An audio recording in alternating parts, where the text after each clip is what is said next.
So how quickly could our world really just unravel? I'm not talking about years or days, but in a single chaotic hour. We're going to walk through a fictional scenario, but one that is terrifyingly plausible. It's a look at how one natural event, followed by one single catastrophic human error, could trigger the end of, well, everything. You know, there's this ancient text that warns of a great event, one that arrives completely without warning. It just happens. It really sets a perfectly ominous tone for the story we're about to explore, a reminder that the moments that change the world are usually the ones none of us ever see coming. All right, let's break this down minute by minute. We're going to chart this whole chain of events right from the very first second of impact. This is the story of the sudden hour.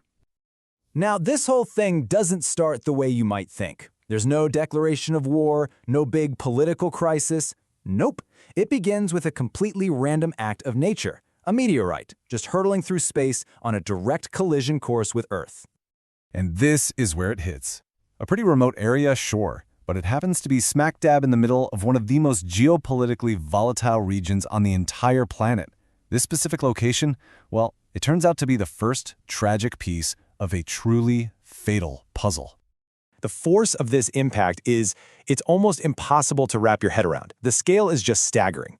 We are talking about an explosion 5 million times more powerful than the atomic bomb dropped on Hiroshima.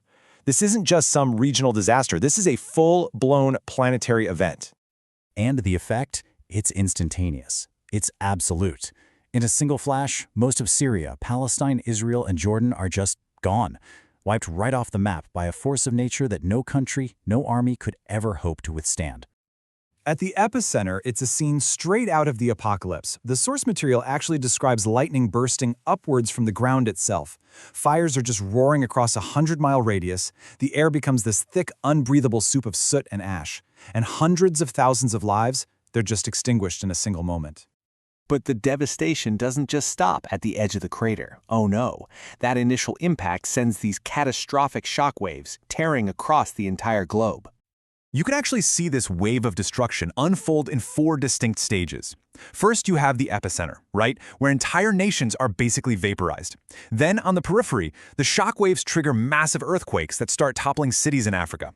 Third, out in the seas, all that displaced energy creates these monstrous tsunamis that just demolish coastlines. And finally, the entire world is hit, as the atmosphere itself just rebels, wrapping the planet in hurricane-force winds and total darkness. So the world just descends into absolute chaos. We're talking buildings collapsing hundreds of miles away from the impact. Power grids fail everywhere. Coastal cities are being swallowed by these massive tidal waves. And for anyone who survived, there are these unrelenting storms that just rage for hours, way longer than any normal hurricane, trapping them in a world of darkness and violent wind. And it's right here, in this moment of pure, unfiltered chaos, with communications down, the world reeling, that humanity makes its final, fatal mistake. See, the disaster wasn't the meteorite itself. The real disaster was what we did next.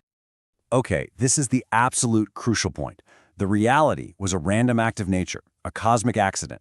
But the perception, born from fear, from confusion, and from the terribly tragic location of the impact, was that Iran had just launched a nuclear weapon to annihilate Israel. One single, horrifying misinterpretation. You know, this quote from the source material just perfectly captures the tragic irony of it all. The location of the strike fed directly into all these pre-existing fears and tensions. With no clear information, the worst-case human scenario suddenly seemed like the only logical explanation. And that one misinterpretation, it lights the fuse. What began as a terrible natural disaster is about to be transformed, by our own hands, into a full-on extinction-level event. And the dominoes fall with just breathtaking speed. First, the mistake. The UK, believing Iran attacked Israel, launches a retaliatory strike. This immediately triggers the first retaliation. Pakistan, an ally of Iran, launches against Britain. Then, the second retaliation. The United States jumps into the fray, attacking Pakistan. The chain reaction is completely unstoppable, and it all culminates in the aftermath you see here, a missile landing in the Atlantic, unleashing even more devastation on the world. And there it is. In the space of a single hour, we went from a horrific but ultimately survivable natural disaster to a self-inflicted, man-made apocalypse. The meteorite may have started the fire, but we were the ones who poured gasoline all over it.